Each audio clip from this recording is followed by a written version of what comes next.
just from especially his run on the Weapon X run he did. Just his line work. His work was the first time that I saw in a comic book where is that you could really bring kind of like fine art into it, or just like not necessarily be so like boom pow with it. It could be more really kind of beautiful and really like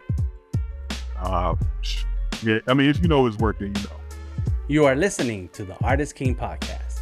I am your host, DTM of DeltaTangoMike.com. The Artist King podcast features artists, entrepreneurs, and business coaches who share their knowledge, expertise, and resources to provide insight into the ways we can find our own personal success with our creative talents. Creator, writer, and artist of the award-winning graphic novel DayBlack, Keef has jumped headfirst into numerous art mediums, including comics, tattoos, fine art, and the art life. This is the third time that we feature Keef Cross in the Artist King podcast, as we want to catch up with the latest from this creative giant. Welcome to the podcast. How are you doing, Keef? I'm doing good. How you doing today, Dan? Oh man, having fun and happy to see you again. It's you're one of the cool artists on my list that is like you always have a positive attitude. You're always cheerful, and man, we can talk about art all day long. I'm happy, man. You know, because it's light work. It's fun. This doesn't work at all. Right. Doesn't feel like work at all. Right. That's right. So go ahead and for those of us, for those out there listening to us, go ahead and tell us your name and what do you do? Yeah. For everybody out there, my name is Keef Cross. I am a visual artist based out of Atlanta. I'm currently former tattoo artist. I was a tattoo artist for about 23 years. 20 years. I retired about 3 years ago to focus more on storytelling and my comic book that I write and illustrate and self-publish called DayBlack, which is about a vampire tattoo artist, to make a long story short. And currently I do that full time. Also, I am creative director over at Trioscope Studios, which is Atlanta-based animation hybrid studio. Currently, I'm working on a project called The Takeover, which is a film that'll be coming out soon, starring Quavo from the Migos and Billy Zane and a couple other people. And right now, my job is to work on a backstory and kind of connective tissue that kind of leads into the film when it's released. So I'll be doing these illustrated pages that'll be released on social media. They'll be animated, but to be culminated in the end into a comic book or a graphic novel. So that's currently what I'm doing. And of course, DayBlack has been optioned by CBS for a hybrid animated series. So right now, we've been in negotiations for a while. Probably the thing kicked off in about 2019. So right now, we are in negotiations with actors trying to get get some star power in there, because you can have a product, but that star power is what kind of puts it over. So with it right now. Wow. That was a long answer. I probably just interview. No, it's good. It's good. Okay. Bro, congratulations on all the awesome moves you've been making. Thank you. It's beautiful to see. And listen, and those of you out here listening to this interview right now, you need to go back to the Artist King archives on iTunes and listen to the other Keef Cross interview. We've done 2 that I remember. One just straight audio. Okay. And one was included video, and we were on the street. Yeah, feels like more, but I guess you're right. Yeah, I think one time we were at Sam Flex. I think that was like the first. Yeah, that one was audio only. Okay. Yeah. And so, so I want people to go back so they get familiar with you, because we're not going to start with the beginning of your life, because we've talked about that already many times before. Right. And I do want to touch on all these things you just mentioned. Oh my gosh. Like I try to keep up with what's going on on Facebook and what you post. Most artists will post, and I only follow artists. I don't know anybody I went to high school with. I don't know anybody I grew up with. Like, I don't want to hear no drama. Right. I'm just concerned with Right. artists, Right. and so I pay attention, but everything you just answered right now is not everything you're sharing constantly. So No. you know, No, I stopped doing that, man. Like yeah. it was just well, did you have a question or should I just No, go ahead. Yeah. You can say what you need to Yeah, say. yeah. I was just gonna say about that, like it just got to a point where I feel like I was just oversharing too much, and I kind of appreciate like the mystique of an artist or the mystique of somebody that just kind of lets their work speak for them, and you don't necessarily know everything about them, because what I was starting to find out was the people that I really looked up to and admired, the more I knew about them, the less I kind of didn't like them as people, which in turn kind of made me look at their work differently. So, you know, as cool of a person as I think I may be, you know what I'm saying? I don't want to overshare and let people be like, oh, shit, I don't like him, you know what I'm saying? No, I'm just, Yeah, yeah. Hey, yeah. that's probably a small reason, but the main thing was I just was sharing so much stuff, and it gets to the point where, and this is a problem I'm sure a lot of people have, is that, and especially artists, is you tend to like gauge your value as an artist based on likes and based on the opinions of what, you know, if they decide to click on your button or not. So that could make or break your day. And for me, I was like to the point where I was like working all night on this piece, like, yeah, they gonna love this. They gonna my upload, you know, this, and then and dropping it to be like dropping a brick in the ocean. You know what I'm saying? Like, man, what is that? I have to reevaluate. I'm like, why am I? What do I draw for? Like, what do I make art for? Of course, you make it for people to see and to enjoy and to take something from it, but you know, like if I'm not in a gallery or if I'm not somewhere where people came to see this, like it was just so. So basically, I just had to pull away from that and just kind of evaluate on what I create for. And when I started doing that, like when I started just like making stuff and just kind of stockpiling, like I have so much stuff right now that I haven't even put out there. And also, I feel like the more you put out there, it kind of loses value when you, especially plan on releasing it on some kind of official capacity. It's like Apple, they used to like post pages all the time, but the shit, by the time the book comes out, you can pretty much go through all my posts and pretty much read the whole book. Like how post, you know what I'm saying? So, like, man, Yeah. I have to keep this stuff more exclusive, man, and just Yeah. and then I found out, and then when I kind of stockpiled the art, it really just feels like I'm kind of like fortifying my own like chi. Like if you put like that's the for lack of a better word, like I just feel it. So I feel like I have this reservoir of stuff. Like if I wanted to, I could be like, all right, I'm gonna let this go today. I'm gonna let this go today, instead of working two posts. You know what I'm saying? So that was real liberating for me to come to that conclusion. That's why you don't really see me post a whole lot, just because you know I'm just no. Yeah. I was starting to really doubt myself. Like Right. It's a mental health. Yeah. It's a mental health and protecting of your energy, and I understand, and I'm glad you mentioned that as one of your reasons, because we can get caught up in that. Why is no one liking this post, or why am I not getting a response? Yeah. And I noticed the same with my posts. Sometimes I sketch something, I was like, that's a cool sketch, let me throw that out there, and I don't say nothing, or I even share a picture of myself, and just because like I think that's a cool picture of myself, and it gets a ton of likes and comments, and then I post like content, like here's a project, here's some drawings and some links, and nothing. Exactly. Like, you know, Exactly. yeah, Like I post something I worked so hard on, I get 2 likes. I post a picture of my son doing a kind of handstand, and it goes viral. You know what I'm saying? yeah. Right.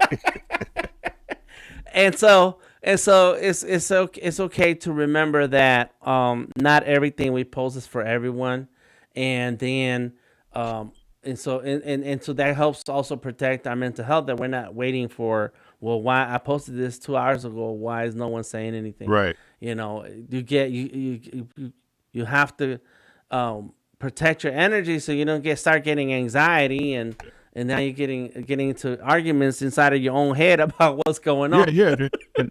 yeah. Even before, and even what I learned always had something to do with the algorithms. Like by that time, I had already got used to not doing it. So I was like, I'm just gonna keep it like this. But and and my daughter, she's 22 now, but she's also an artist. But she would like call me like really like crying to the point where like nobody was responding to her artwork, and I was just thinking like I'm just so grateful that I wasn't raised in this era where like I knew my value early on, like before even social media was even a thing.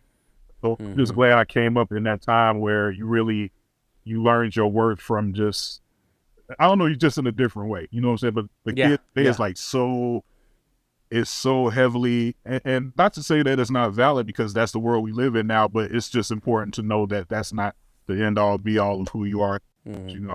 Right. Yeah, that's it's important, man. So I'm glad we're touching on it at this time. But and the second part to your answer was that it's sometimes you don't want to know people certain things about them, and because that can also ruin your image of a person Yep. when you're there because of the art. And so I kind of held back on a ton of personal opinions because like I said, I follow a lot of artists, and I'm only interested in artists and not people's that whom I known in real life in my past. Because I don't care about the drama or gossip or anything else. I'm only interested in what are you doing with your art, and so and it's helpful because then we have something to talk about, but also kind of it makes me feel a little awkward when people ask me, "So how's your family doing?" And I'm thinking, "Why are you asking me about my family?" Ask me about this new sketchable app, damn it. You know what I'm saying? Right, yeah. Like, hold on, talk to me about that pencil. Right. So it's a mix, man, and and like you said, you have to figure out what works for you and be happy with it. Absolutely. Yeah. So feel free to say and jump in anytime. Okay. Because it's a conversation. So, but going back is that I do try to pay attention to what's going on and the things that you're doing and everything you said in the beginning about what do you do. It's super amazing. It makes me feel good to see artists doing the thing because anytime I see an artist succeeding, there is a little jealousy. All right, it does happen. Right. You can start feeling like you're like, well, how come nobody called me? It's But yeah, you feel a little competition, Right. sure. But I feel good knowing that another person, you're a person just like me. We both have beards. We have a little white in our beards and so on. And we're just guys, we're just people, normal people, and who can find success with art. And if I can see another person who's a regular person has success with art, that means that I can do it too. Absolutely. Because it's not easy.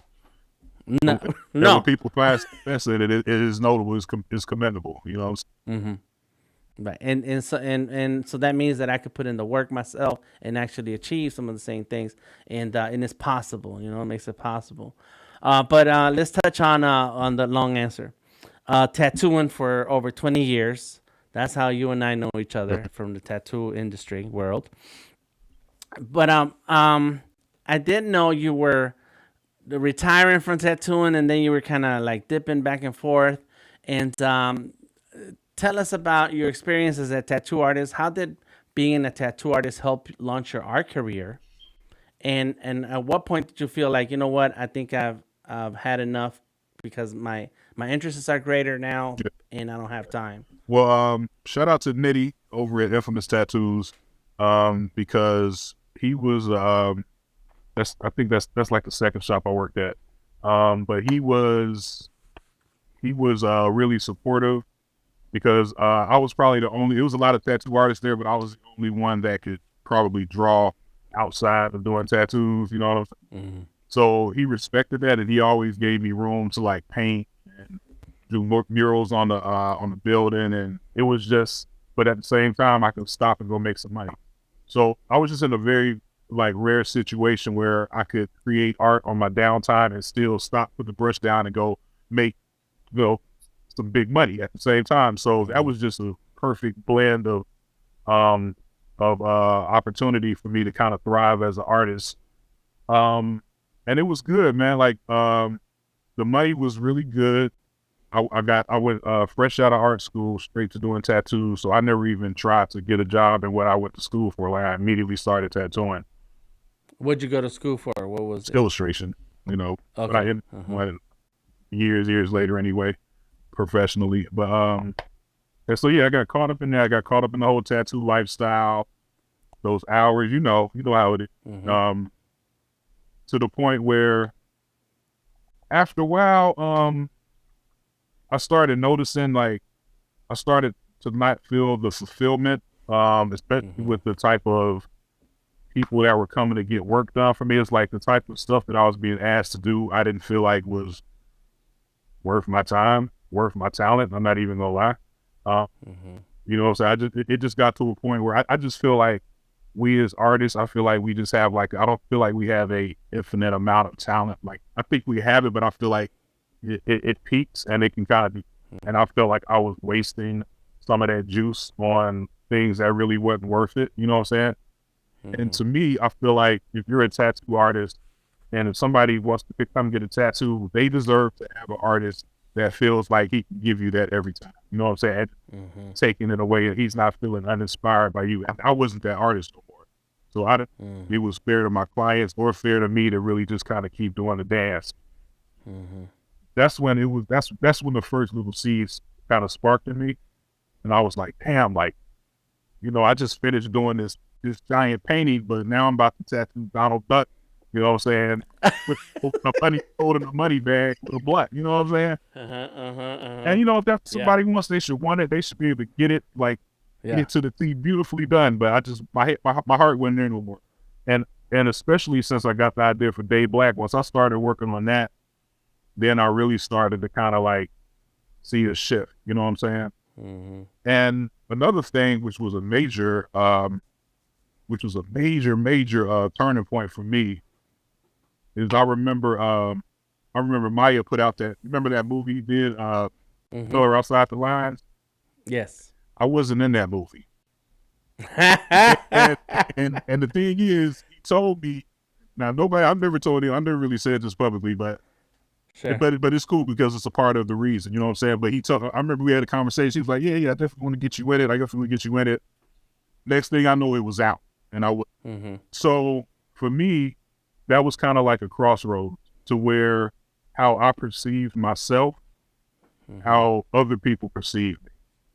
Guess it's the case of being a big fish in a little pond. You know what I'm saying? Like being the big in Mm-hmm. a shop where it wasn't really hard to be the big dog. You know what I'm saying? Mm-hmm. Being compared to other people that are out there like you, like Yada, like all the city cats. I can't take nothing away from them, but to be excluded from that project really kind of drew a line in the sand for me. And I was like, okay, it's clear that I'm not really respected like I want to be in this industry. Mm-hmm. Thought to put 100% into this industry, which Mm-hmm. so Wow. so for me, that was really the best thing that could have happened. You know what I'm saying? Mm-hmm. Before long, it hurt my pride for a long. Mm-hmm. You know what I'm saying? So, but once I realized that, I was like, that had to happen because this is truly my passion. I've never felt as passionate about tattooing as I did about doing this comic book. I feel like I was taught. I feel like I was put in that industry just so I could get what I needed to do to make that. You know. Mm-hmm. So in retrospect, it was all supposed to happen. Yeah. That's very insightful. Everything you said, starting with the fact that you went to school, you got a degree in art and related to illustration, because that's what you like. You like to draw, and just like you, I did not. What just like you got into tattooing, and it kind of opened the doors for you to earn with your art, and then explore other things. I don't have a degree. I didn't go to school. I was just a person who draws, Right. and I was so passionate about it that the day I was introduced to tattooing, I said, "This is what I'm gonna do. Right. This is the job." Right.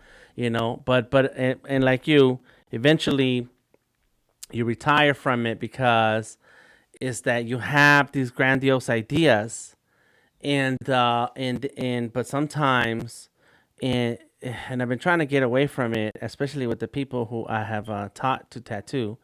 You end up being reduced to a Xerox machine on people's skin, Yep. and it's like, are you kidding me? You know how talented I am? Yep. It, and we go to the next person. You know what Yeah, exactly.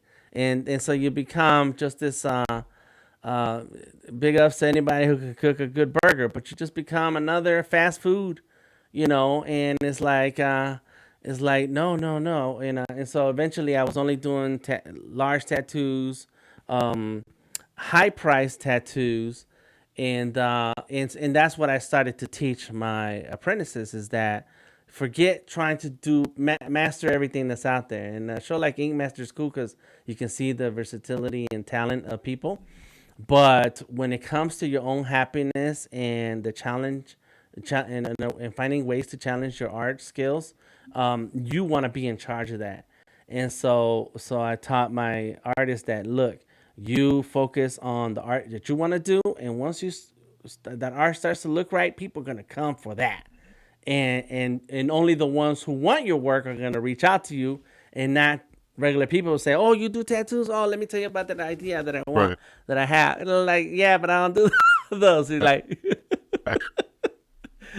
you want less of those conversations and more of put anything that you drawn that you want on me, and here's the stack of money. Exactly. Yes, and so we kind of, I think that And I with feel this, like if I had more, I probably had maybe a handful of people that would do that.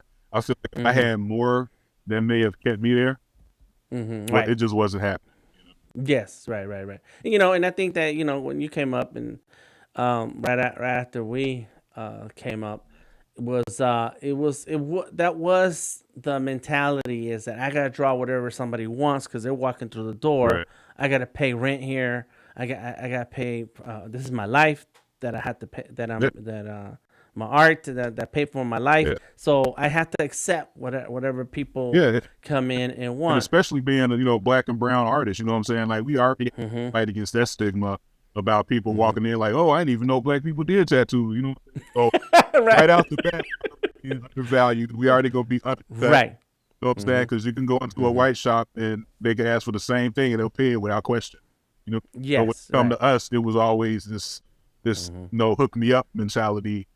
So Right, we right, were right. fighting against that too. So yeah, hmm Yeah, so I see some of the things that you're saying.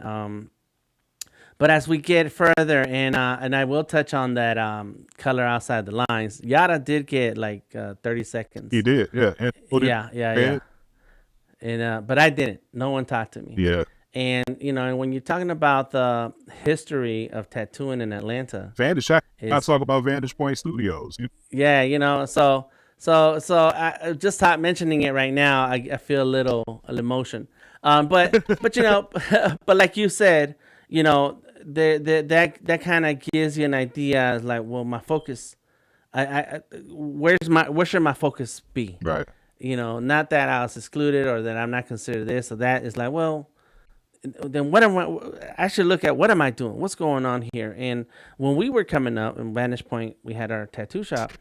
We were a hub for art, and so the tattoo industry did not like us. We'd go to tattoo conventions and tattoo our other tattoo artists. They're like, yeah, they kind of talk to you a certain way, especially because who taught us how to do tattoos and stuff. And so everything's connected, to your identity, to your influence, and so on. Kind of like a Karate Kid type of stigma. Yeah. And so then when we're talking to artists, I can't. I'm not considered a illustration artist or a painter because you do tattoos. And so after a while, people try to fit you into things, and so you're like, nah, I can be whatever I want it to be. I have a right. Exactly. And so then seeing things like that movie, it's like, oh, that's great. That's awesome. But it's like, okay, so I guess that is true. I'm not these things that I thought I was, as because the definitions are not the same. I get it. No worries. We're still And cool. then But now that means and then even then we're judging it based off of other people's opinions who sure. clique of other people that that in retrospect, as a grown man, because I'm probably in my 20s when that happened. You know what I'm saying? So, looking back, it's like can't really judge stuff like that. It was just right, and then right. But and at the same time, but at the same, like, right, and now you can look at it like I'm grown. I get it. Atlanta, you know what I'm saying? Then I feel like, hey, you know what I'm saying? But this. Right. Plus, I like to also pretend and say, well, they can only do an hour and a half movie, not 2 hours or 4 hours. If it was a 10-part Netflix miniseries, I'll be mad. Right, exactly. Exactly. So now here you are, you have all these interests, and I felt the same thing where at the end of my tattoo career, it's like I want to create art that's like sustains on itself, that goes beyond, the canvas in a gallery in a home, that goes beyond the art that's on somebody's skin. And even though that's super cool that you're talking to people and like I drew that, it's now you're doing art that ends up in comics, animation, movies, on the internet, in print. It's like, and it's one drawing. It's like that same drawing ends up all kinds of places. Right. I think just feeling that type of impact with your art puts you on a whole different level about how you want to spend your time.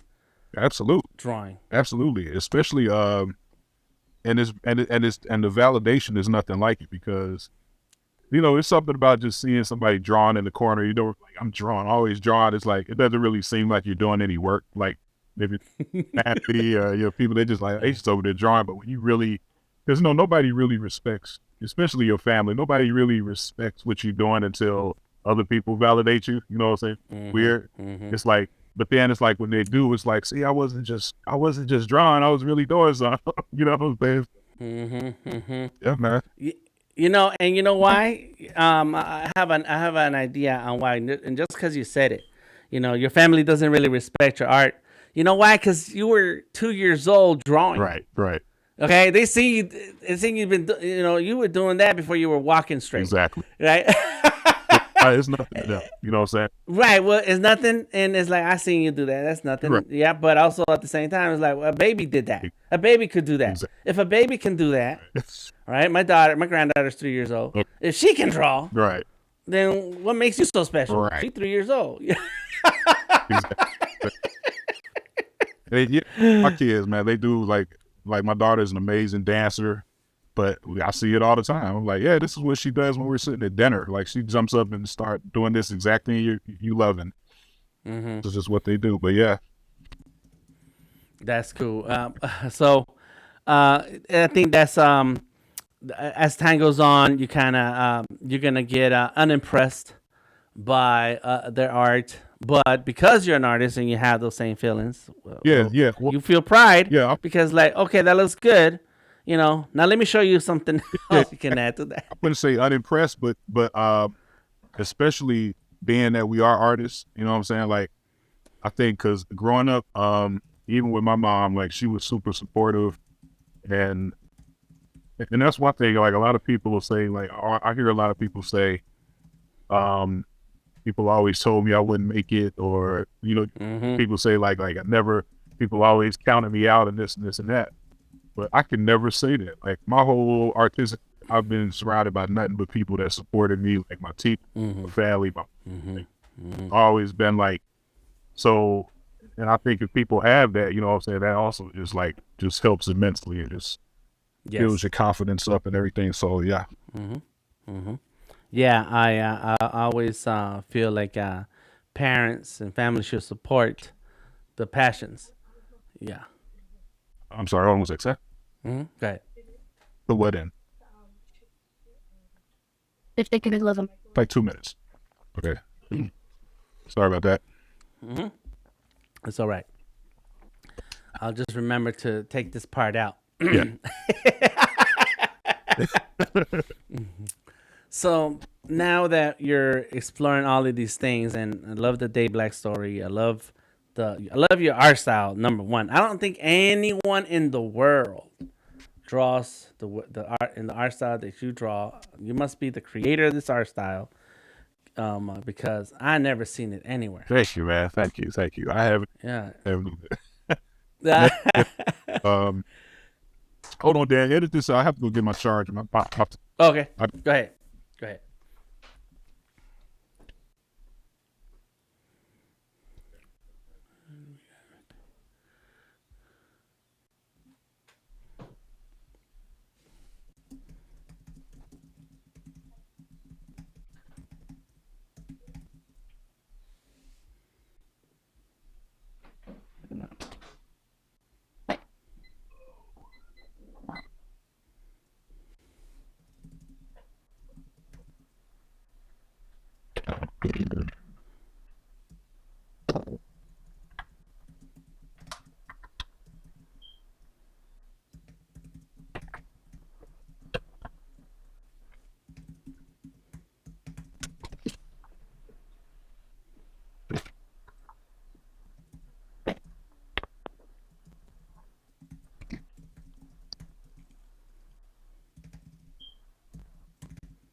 Okay, we're good. All right. Cool. Yes. Yeah. And if you can shift a little bit, then yeah, there you go. Right there. There it is. Perfect. Cool. All right, cool. So can you tell us a little bit about where does your art style come from? Who are your inspirations? When did you start drawing and saw or thought, I think this is it. This is how I'm gonna do all my drawings with this style. Yeah. Man, I probably started drawing probably like in the 6th grade. And even then I was tracing. Like, I think we talked about this before. Like, I was a big tracer because I didn't know if I could draw. I was too scared to try, but I knew I wanted to draw. So I would just trace everything and tell people I drew it. You know, I'm not proud of that. I'm proud of it. But I did. But it's funny because tracing so much, it really, like, that's how I draw now. Like, I don't really sketch. I really just draw in straight lines when I sketch. I think that came from years of tracing. But my grandfather, who was an artist, he just told me, he's like, hey, why don't you just try to draw something one time? Just try to draw. And I just tried drawing something. I looked at this X-Men comic book and I drew it, and I was drawing. Like, I was just looking at my hand like, I draw. So from that point on, yeah, like he was like, I couldn't believe my hand was doing it. And from that point on, it was a Jim Lee comic book. So I think I definitely credit Jim Lee for being the first thing that I ever drew. It was a picture of like Wolverine on the cover, like fighting a Mandarin or something like that. And, so as far as influences go, definitely Jim Lee, definitely Ralph Bakshi, definitely Barry Windsor Smith. Wendy Penny from ElfQuest Comics was a huge inspiration. Brother Man Dawood, Brother Man Comics was huge. Mike Mignola was huge. Even though Mike Mignola was an instance of when I met somebody and I didn't get a great interaction with them, so I don't really follow them no more. Ah, man. But yeah, I got a story like that too. But he was actually, Mike Mignola is a huge influence on me as far as like my shadows and my use of like black and simplicity, like how he was able to convey so much, but like really, really simple, deceptively simple. That was a huge inspiration on just the naturalistic like aspect of storytelling and how like a lot of his work looked really familiar and really lived in. That's something I still try to kind of capture today. Wendy Penny, I'd say, from ElfQuest. Man, that book was so influential to me, man. Just from the fantasy aspect, like in DayBlack, there were a lot of like weird, like trippy dreams and stuff, and like her illustrations and like her figure drawing, the eyes, shapes, like everything like that was huge. Mm-hmm. Ralph Bakshi was big for me just because for some reason, it was just that city, the underbelly type aesthetic, like that druggy scene that kind of appealed to me. At the time I grew up, my dad owned like strip clubs when I was a kid, so I grew up in that life, which is probably how I even got a hold of that tape in the first place, with like Fritz the Cat and stuff like that. And watching that stuff at a young age really flipped the light switch on me. I don't know why that appealed to me to this day. It did. Even though I don't really draw stuff like that anymore, like too much raunchy, because when your kids grow up, you can't really justify it no more. Like, why am I doing this again? Yeah. I don't even want to have to explain this. So, the main one, Barry Windsor Smith, huge influence. Just from especially his run on the Weapon X run he did. Just his line work. His work was the first time that I saw in a comic book where is that you could really bring kind of like fine art into it, or just like not necessarily be so like boom pow with it. It could be more really kind of beautiful and really like yeah. I mean, if you know his work, then you know. But also, a big influence of mine is also film. Like Tarantino was a big influence. Spike Lee was a big influence. Like I was actually more influenced by film than actual art as far as when I went to create, because it'd be those stories and those visuals that would like give me ideas. Because the thing about art is I wanted to be influenced, but I never wanted to like just rip somebody's style, you know what I'm saying? Which is easy to do, And as far as my personal style, I just know I've always approached it like I don't want to. If it's too much work, it's not fun. So I like to keep it as simple as I can, but still. Also, The Simpsons, I would say, was real formative in my when I first started kind of cartooning, just because of how much they were able to convey so simply. You know what I'm saying? Like the movements, their positions, but they just have like three fingers and these super simple shapes and everything. But it would have like convey like I really love that. Because I've never like I can do realism if I want to. Realism and stuff like that is more like work for me. You know what I'm saying? Like I'm never interested in trying to beat a photograph. You know what I'm saying? I'm not trying to like with a photograph necessarily. Like me personally, and shout out to people that do. That's their thing. But me personally, I'm more into what comes out of my head. You know what I'm saying? Or what I can take and kind of twist it to my own perspective more than just try to be super realistic. But when I remember being in high school, that was the gauge of an artist. Like, if you can draw this and make this look just like that, then you was, you know what I'm saying? So, yeah, influences is everywhere, man. Comes from all. Yeah. Well, it's definitely part of the creative path and the journey as an artist is that you consume art, you consume animation, you consume comics, you consume, and to this day, movies and so on. And but all of that becomes ingredients that you then mix your way, and then you do your thing. Yeah. Yeah, absolutely. And even with DayBlack, like that's what happens. Like doing tattoos, and because people always ask me where I came up with the concept, and it's like doing tattoos and just being in that kind of subculture with the vampires and the blood and the needle. It really just all kind of blended up some kind of weird way, and it's just kind of merged like that, which is why I said it never would have happened if I didn't do tattoos. Like I never would came up with that story because I never would have been in that industry to, so yeah, man. Right. That's it. And so now we're in DayBlack. You've been working on a comic book and it's kind of spilled into, already had a short little film, a short film, and then animation that you've been working on and stuff. And you said it's been optioned. The animation itself has been optioned. So what happened was, a shout out to Durante Avaloy with Avaloy Studios. He was given and this is after years after DayBlack has been published.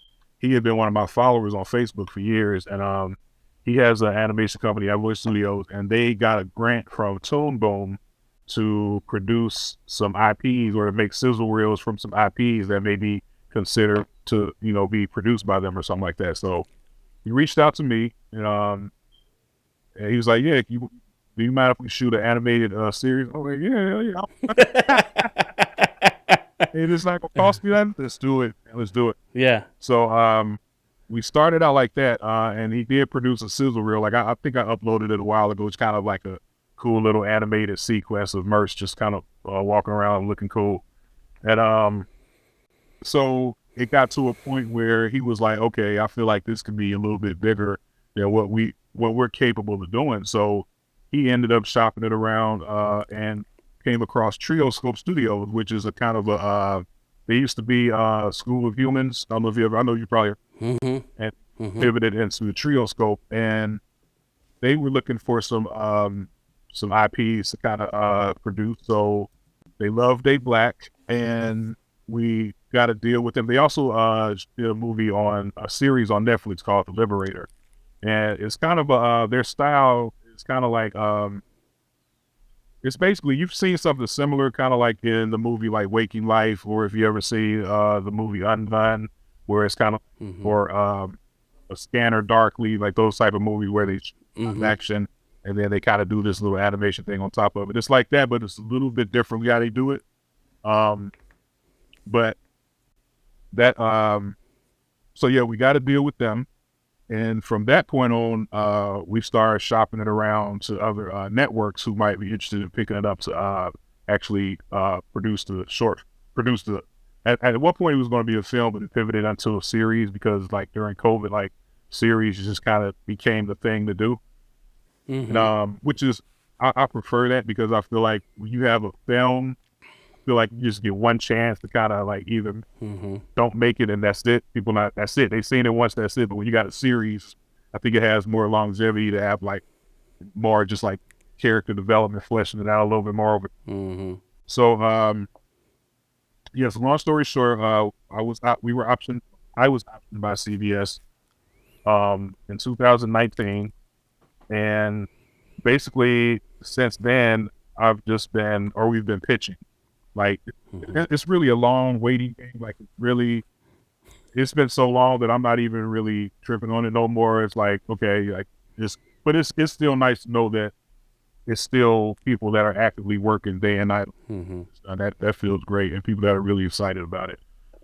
So right now, we have pitched to a few people, and one thing I learned is sometimes you get rejected, and it's not because they don't like it; it's because they have a certain demographic, or they have a certain, or they already have something in the chamber that's kind of similar, or this could just be a lot of things, a lot of things behind it. So just learning through that whole process, just being in a writer's room and actually having a lot of input and feedback is another thing that I really appreciate, because I know a lot of times creators of these IPs can just kind of be left out and just kind of put to the side while everybody else takes control, but they actively want me to be a part of it. Like I'll have like writing credits, producer credit, everything. So just being that hands-on. That's awesome.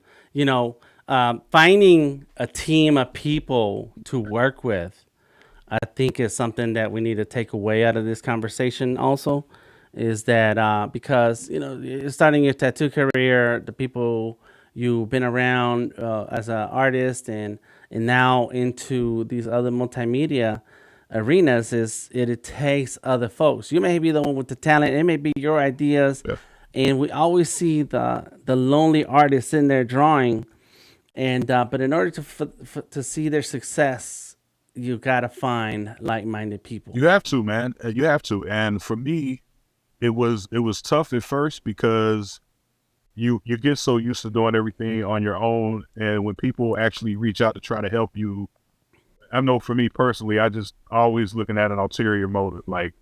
Like what do they want from me? But that, of course, they want something from you. Like they're not trying to help you for free. Like everybody's trying to, but you just have to discern people that genuinely have you and your brand at heart and not necessarily trying to take advantage of you. Once I could kind of differentiate those types of people because I've dealt with both. You know what I'm saying? Like, Yeah. I've dealt with people that I haven't talked to in years, but as soon as I make an announcement that, you know what I'm saying, DayBlack is an option, like people are like, yeah, you know what I'm saying, coming out of the woodwork. I'm like, like I'm not even famous yet. Yeah. Yeah. Just a drop of blood in the water of that I could be famous. Just like people, Yeah. Yeah. yo, come host this. I'm like, Yeah. oh, like, bruh, I'm still Yeah. like, I'm not there yet. Like, Mm-hmm. you know, social media It's. just really gives people a false sense of where people are in life, you know? Mm-hmm. Yeah.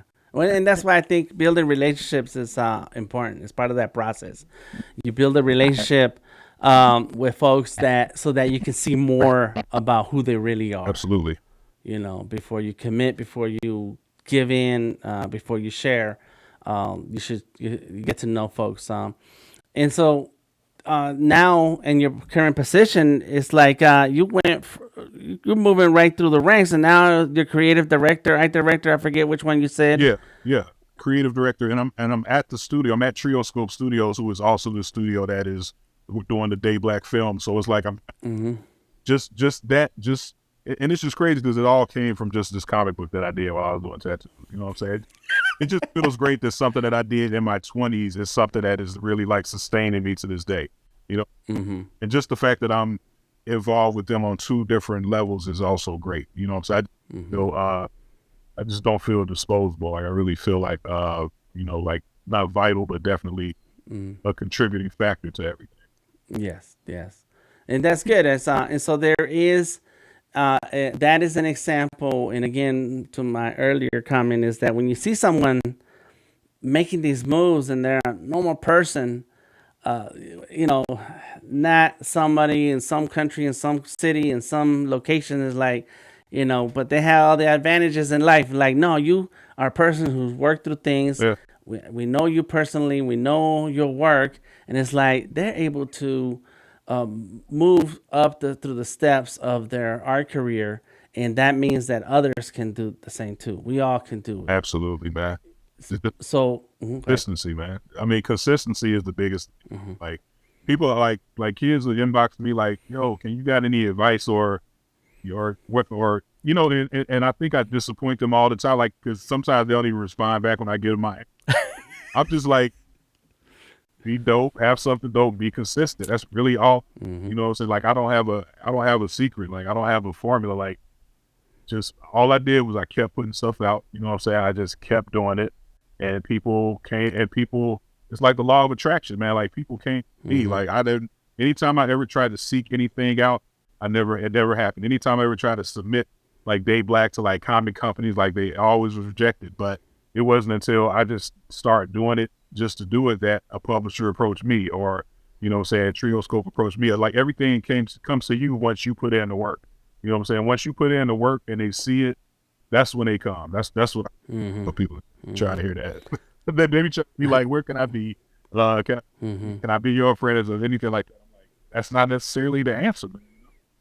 Yeah, but you know that I was gonna ask you like, what is it? What is the key here? And you said consistency, and when you say that people reach out to you, they're looking for like the shortcut. Like, what's the shortcut? Yeah, Like, you know, I saw you on the bus the other day, and now here you are, a superstar. Like, what happened? What's the secret? yeah, And it's like, yeah, but you ain't seen me the work I was doing this yeah. whole time. Well, I was riding the Right. bus. You didn't see me. Hey, you didn't see me when I was working in the meat department at Kroger last year. Mm-hmm. You know what I'm saying, to make ends meet because I just bought a new house. You know what I'm saying? Like they don't see that part. You know, and Mm-hmm. so you know it's a process, man. You're only gonna see the good stuff. You're not gonna see the bad stuff. Yeah, right. And but the key through all of it is uh, things like consistency. And so, you know, I think that what has been consistent with you is the fact that you continue to develop on an idea, continue to develop on a character, you continue to develop a world around it, and you were sharing it with all of us as you were working through it, issue by issue, volume by volume. You know, so then everyone can see that you can start something and finish something. Yeah, yeah, absolutely. And especially if you're passionate about it. You know. And I will say, like, in the early days, I was with a publisher, so I was a lot more consistent because we were all about promoting the publishing company and just, you know, and I kind of wish I had that because now, because I had the last book I put out was in 2017, and that because life, you know what I'm saying? I had a kidney transplant, you know what I'm saying? That also like a huge obstacle to the point where I didn't even think I was gonna. And that's another thing, man. Like when I had that transplant, like my hands, like they had me on this medication where my hands were like had these really bad tremors. So for a while, I didn't even know if I was gonna be able to draw. Like I couldn't even draw a straight line. Like people say, "Oh, I really couldn't draw a straight line." So it wasn't until I got my iPad and it got that that jitter line, the thing like that on top. Stabilizer. Yeah, on top of. But luckily, I'm on medication now to where I don't get the tremors anymore like that. But that was my first when I got that stabilizer and I got my iPad and I was in the hospital bed, and that's when I started to like go back into DayBlack and I just really revamped it, like because everything before was like pen and paper, scan, yellow pages. Like when I look at it now, I was just like, I can't believe they like this shit. Like I can't believe these people really like this. You know what I'm saying? Because doing it with the iPad now, doing it in Procreate, is like, how was I ever like? Hell was I thinking all this time? You know what I'm saying? Now the volume that I have a Kickstarter that I'm launching I want to launch it February 1st during Black History Month, but that issue is like it's like the culmination of everything I've learned doing Procreate. Like just it's so clean and it's so and it's it's like it's like no limits, man. Like it's like anything I thought of doing, I just do it and it comes out dope instead of like trying it on paper and erasing it. It's just a totally different experience. So it definitely shows in my work, and that inspired me like through the roof. Like when I saw him do that, not only am I going to still be able to draw, but I'm going to be drawing at the highest level that I, you know, so I'm going to use to like the highest quality of work that you know what I'm saying? Yes. I know it. You know, I know you. With digital, it just opens up all mediums, all formats. That will take you a studio full of paper and canvases and paints and markers and pencils. Like, man, a whole lot can fit on a device. Yes, man. Anything I want to do, I can do it. And again, who knows? I never may have even done it if I never got sick. you know. Right. Later, because I was like, I like pen and paper, you know. But I was so naive and ignorant when I think back. The people that be like that, like, oh, digital art, this and this, and I'm like, bro, you are tripping. Okay. Well, thank you very much for your time. I appreciate you spending time with us and sharing. Okay. We look forward to the greatest success with your position and your art. So please keep us updated, and we'll catch you later, bro. All right. Peace, man. Thanks for having me. The Artist King podcast is made possible by the support of our sponsors, Azalea Creative Group, Sketchable Plus, and Visual Artworks. Once again, I am DTM, and I look forward to sharing the business of art with you. Until next time, stay creative.